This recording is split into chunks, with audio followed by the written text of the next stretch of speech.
of himself because the jobs he could find were all minimum wage, okay? And he's tried hard.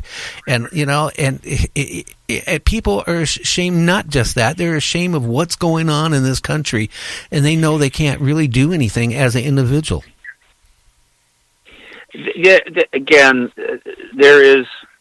Let me just put it this way: if you get a job and it's kind of a menial job, you might feel a little ashamed about it. Mostly, though, you feel like I'm not making enough money, and the next thing you know, you get offered a better job, and boom, there you are, you're fine.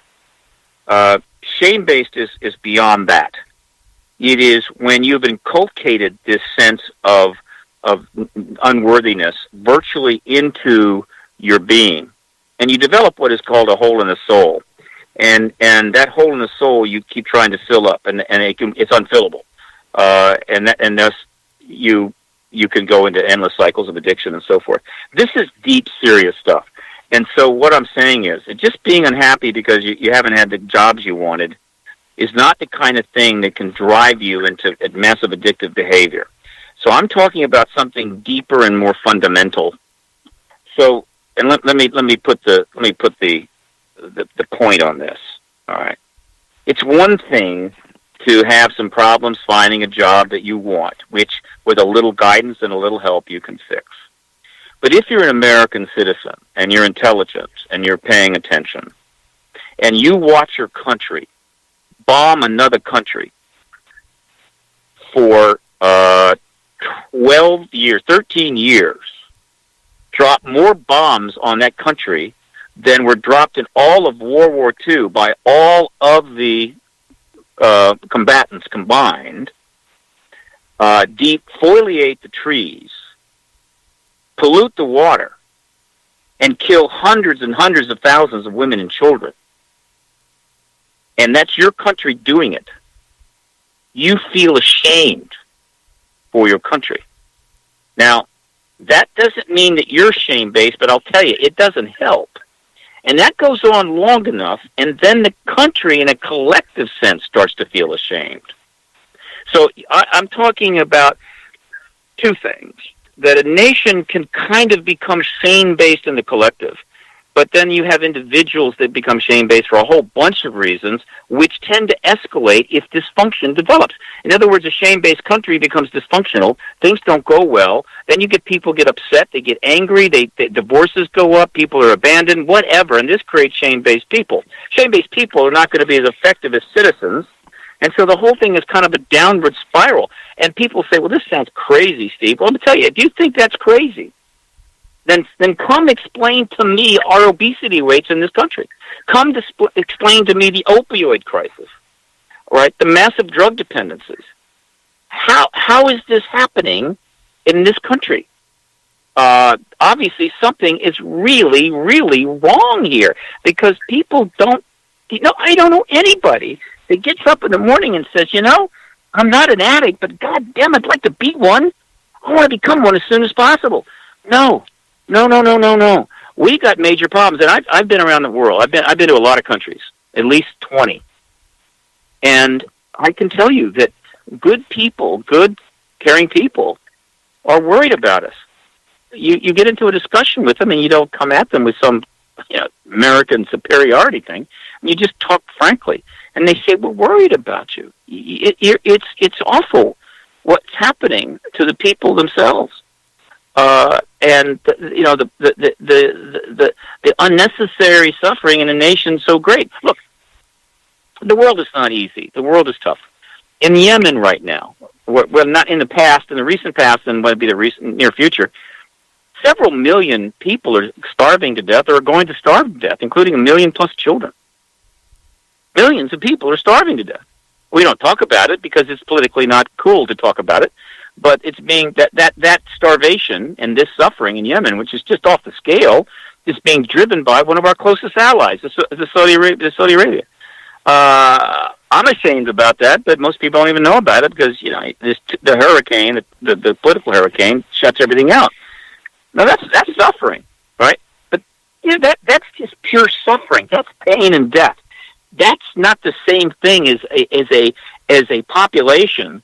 that doesn't have that kind of suffering, literally destroying itself because of the lack of self-worth and shame. The people in Yemen are not ashamed; they're just dying.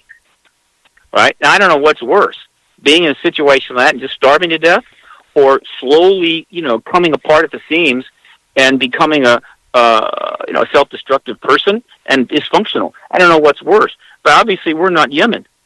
But and the tragedy with America is that its potential, what it could do, what's possible here is so great that to go the road we are is a double tragedy. I mean, some countries, they just very few options. And if they can just keep it together, we're not one of those countries. We're squandering our ability, our power, our potential because of grotesque dysfunction, extremely bad politics, extremely bad decisions. And one of those decisions, just so we get back to what this show was about, was the fact that when the most extraordinary thing in the history of the human race came along, which was the escalation in the modern era while we were a global civilization, not some small nation 7,000 years ago or just tribes cruising around the veldt 100,000 years ago, but now a global technological civilization, which means we're on the cusp of possibly connection to the galaxy. When that truth came along, we were so wrapped up in our desire to blow everything to hell that we essentially locked it down. While I respect the decision of the military intelligence complex in 47, I can make a pretty damn good case. If we had announced the ET presence in 47, which we almost did, almost happened, in spite of our intentions, a great deal of the worst that happened since 47 may not have happened. Oh, yeah. In other words, that truth would have transcended. Instead, we made a colossal lie, because that was the reaction. That's what you do. You have to create a colossal lie to deal with this, instead of let's just tell the truth and see what happens. And this is, I'm trying to be sympathetic here, but I'll tell you, once you create a colossal lie and get away with it, you create more lies because you see you can get away with it, and before you know it, you're lying about everything. All right, and that's called institutional lying. And the phrase that I have come up with that I use now to lead off my presentations is that the tragedy of institutional lying is when the truth finally shows up, it's not recognized. And that's exactly what is happening now. Boy, that is so true. I mean, the point is this one lie after the other, and it just keeps escalating. So I don't know. Michael, you still out there? I'm still here. I'm fascinated with Steve's, scenario that he's laying out for us and what we need to do to fix it. That's fantastic. Well, you're a lawyer. I mean, what would you do, Michael, to try to fix it? What would your first suggestion be? Well, obviously the disclosure thing seems to be escalating. So something is going on, and there seems to be some kind of pressure that is forcing this along. So I'm just wondering whether Steve has an opinion about in the post-disclosure world that might be coming down the pike. Do you foresee some kind of a Nuremberg trial situation, or do you think that there should be some kind of an amnesty program to fix all this if and when it happens?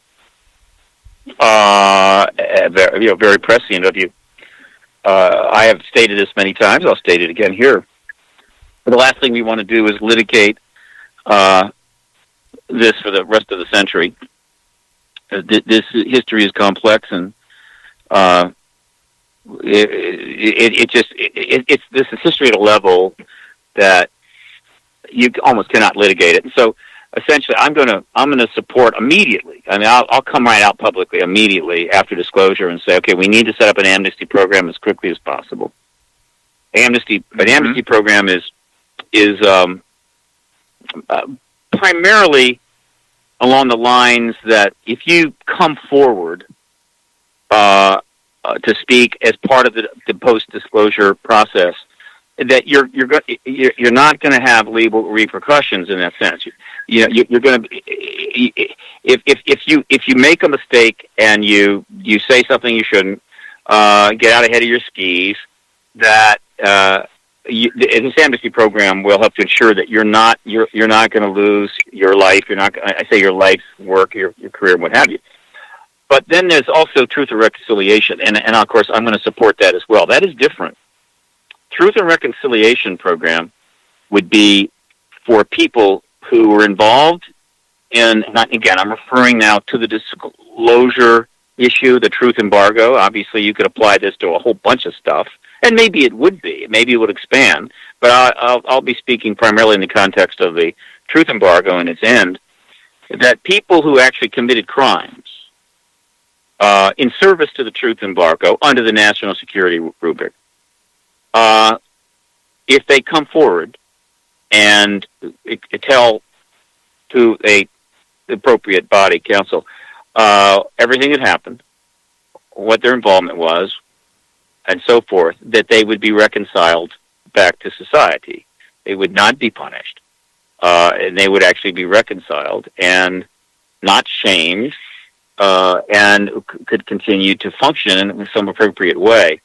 By doing this, we help to ensure that the information will come out and it'll be the accurate information, and that we won't end up embroiled in recriminations and lawsuits at a time when we should be moving to prepare ourselves for the next step, which will be open contact with ETs, open official contact with ETs. So as we can be going forward. So that'll be my position on that. Others may disagree. We'll see. But I think that's important. Yes, I totally agree with you in that regard, because all we don't need is a whole bunch of things to muddle the waters after this happens, to allow people to try to put a spin on the disclosure reality. So I totally agree with you there. Out here in the state of Washington, we are working on what we call the Disclosure Commission on Truth and Reconciliation, just exactly for that. When the truth comes out, there's got to be an organization out here that will help people get over the paradigm shift, I believe. So thank you for that information. Sounds good to me, guys. I think we're almost at the end here. Yeah, we are. And you got like about 4 minutes. Go ahead and, say whatever you want to say. Let the audience know about your website and, if donations or whatever you need to do. Well, the website, ParadigmResearchGroup.org. ParadigmResearchGroup.org. If we Google my name, Stephen Bassett, it comes up right away. It's a very good website. It's got a lot on it and more coming. There's a GoFundMe connected to it. There's also a contribution page for donations, and that's how it operates. I don't sell things. I highly recommend that people learn as much as they can about the To the Stars Academy project that was launched on October the 17th last year. And just all you have to do is put in To the Stars now. I think it comes right up. But To the Stars Academy definitely brings it up. So that is really important. And just pay attention and enjoy. Because, history is happening right now. I don't mean the political maelstrom that's going on. That's history, but it's ultimately trivial. It's just nonsensical stuff. But regarding the truth embargo and ET issue, history is happening now at a level that's almost hard to measure. And we are been given the extraordinary gift of being alive and maybe even being able to participate in it. So I'm very grateful for that, and you're participating in it, and everyone listening to the show is. So let's just hope for the best. Hey, well, I want to thank you very much, Steve, for coming on the show. Boy, you blew up my chat room here on my console. People saying that they really enjoyed your feedback of what you feel is going on. So, I want to thank you. And Michael, you got like 30 seconds if you want to say something to Steve. Oh gosh, I just wanted to say to Steve, if there's any help that you need, legal or otherwise, out here in the state of Washington for the Paradigm Research Group, please get a hold of us. Okay, I certainly hope I don't have any legal problems, but if I do, I'll remember that offer. Thanks, Michael. Okay. Well, thank you, sir, and you have a great week, what's left of it, sir. You too, fellas. Bye-bye. Okay, bye.